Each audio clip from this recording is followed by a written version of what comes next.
როცა ქვეყანას რელიგიის პოლიტიკა არ აქვს და სხვადასხვა კონფესიის მიმართ მიდგომები ხშირ შემთხვევაში უსამართლო და მიკერძოებულია, ყოველთვის არის რისკი იმისა, რომ პროცესები ძალადობრივი და უმართავი გახდეს. ამას თუ დავუმატებთ ზოგიერთი დეპუტატის უმეცარ განცხადებას, რომ ქართველ და მუსლიმ ადამიანებს შორის არაფერია გასაყოფი. ძნელი წარმოსადგენი არა, რა მასშტაბის ცნობიერ, საგანმანათლებლო, კულტურულ თუ ქვეცნობიერ პრობლემასთან გვაქვს საქმე და იმის გააზრებით, რომ მათ ხელშია ხელისუფლება, ასევე ლოგიკურია არ გქონდეს მოლოდინი, რომ რისკები კიდევ უფრო არ მოიმატებს. წარსულმა გამოცდილებამ გვაჩვენა, რომ ტოლერანტიერის რელიგიური გრძნობებით ქვეყნის შიგნითაც თამაშობენ და გარეთაც. ხელისუფლება კი ხშირ შემთხვევაში ცეცხლს თავად ანთებს და შემდეგ კი იმის და მიხედვით აქრობს, როგორც აწყობს პოლიტიკურად. როცა ინფორმაცია არ გაქვს და დეზინფორმაციის მსხვერპლი ხდები, ასე გაჩეჩებენ ნატოს წევრ თურქეთს მტრად და რუსეთს მოყვარედ. შენც ისტორიიდან გახსოვს, რომ ოსმალეთის იმპერიას ვეომებობდით, ის არ იცი, რომ ახლა თურქეთი საქართველოს მთავარი არა მარტო სავაჭრო პარტნიორია და ქვეყნის სუვერენიტეტის და ტერიტორიული მთლიანობის მხარდამჭერი მთელ სამეზობლოში. დროების ჟურნალისტი ამ თემაზე მუშაობისას მარტო ბუკნარში ჩასვლით არ შემოფარგლულა. თორნიკე კვერცხილაძე იმ ადგილსაც ესტუმრა, სადაც ჩვენივე მოქალაქეები ყოველ პარასკევს წლებია ღია ცის ქვეშ ლოცულობენ და ივანიშვილის დაპირების მიუხედავად ხელისუფლებაში მოსვლისთანავე, რომ ნებართვის გაცემას და მეტიც საკუთარი სახსრებით ქართველი მუსლიმებისთვის სამლოცველო სახლის აშენებას პირდებოდა, ეს განაცხადიც მხოლოდ საარჩევნო მოხმარების აღმოჩნდა. პრობლემა კი იქაც და აქაც იგივე დარჩა და ეს პრობლემა მაშინ ღვივდება, როცა ვიღაც თავისი უტვინობით და წინდაუხედავობით თუ სრულიად შეგნებულად და ქვეყნის სამტროდ რელიგიურ ცეცხლთან თამაშს გადაწყვეტს.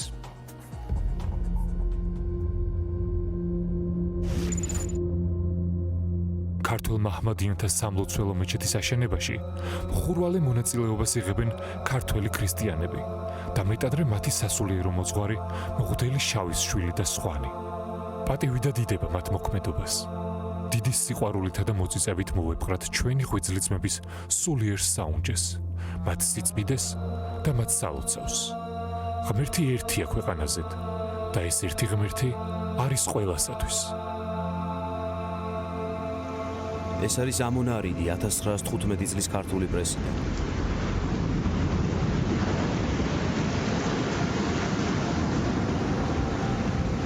მას შემდეგ 100 წელზე მეტი გავიდა. სეკულარული სახელმწიფო ვართ.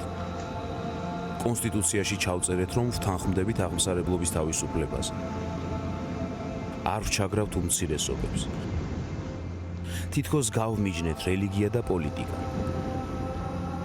თითქოს.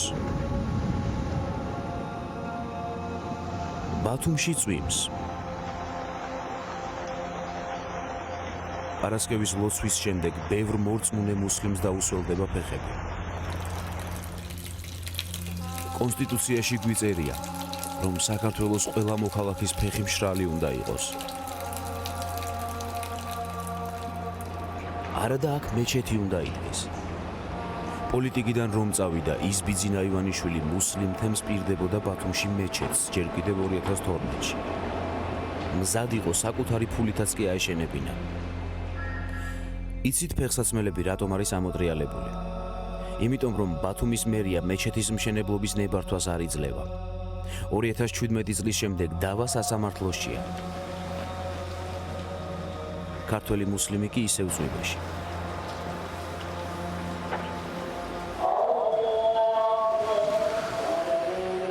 ვითმენთ ამ ყველაფერს, მაგრამ ამ მოთმენასთან ერთად სამწუხაროდ მუსლიმ საზოგადოებაში ილექება ბრაზი, ილექება წყენა, ილექება მეორე ხარისხოვანი მოქალაქის განცდა.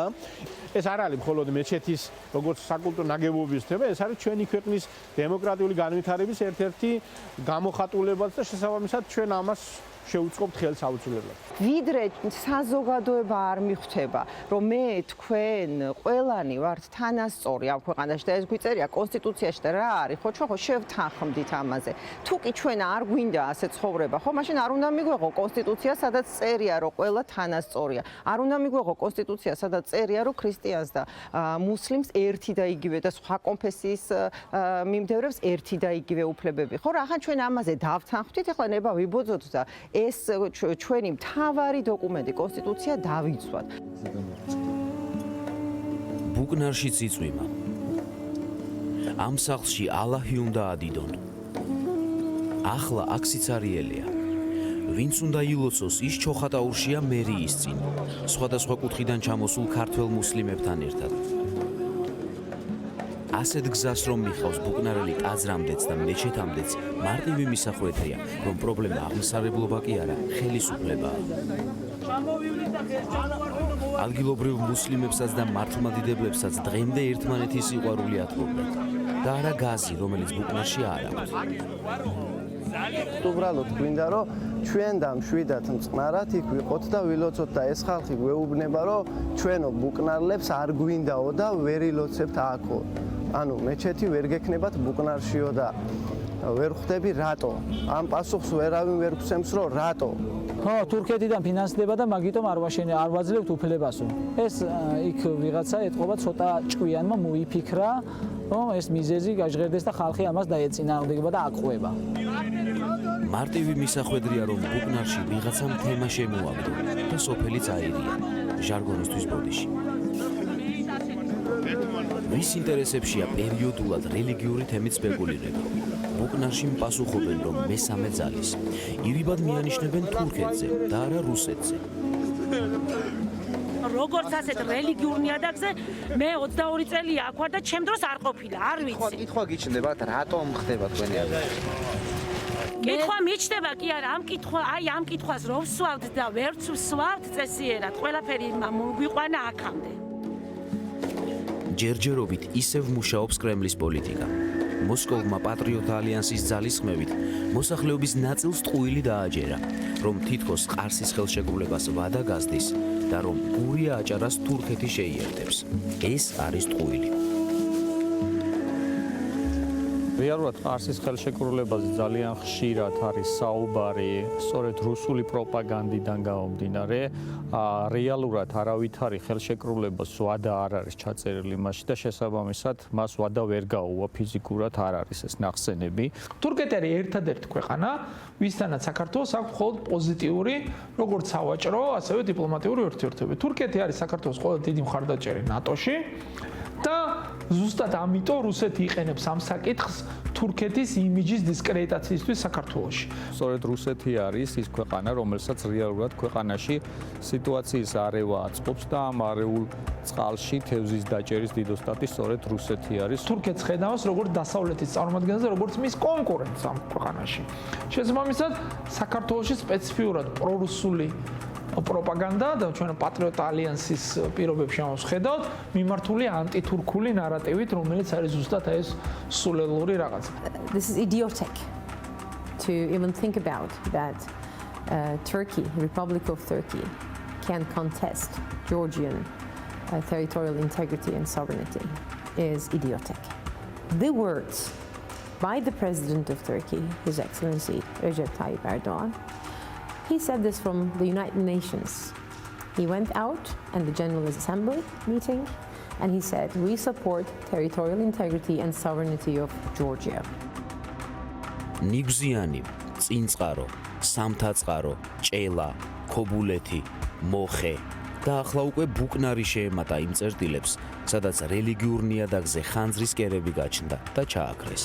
თუმცა ხანძრის საფრთხე მანამდე იქნება, ვიდრე ასანთი ხელისუფლებას აქვს, ხოლო მუსლიმი თემის მართვის მცდელობა სუსს.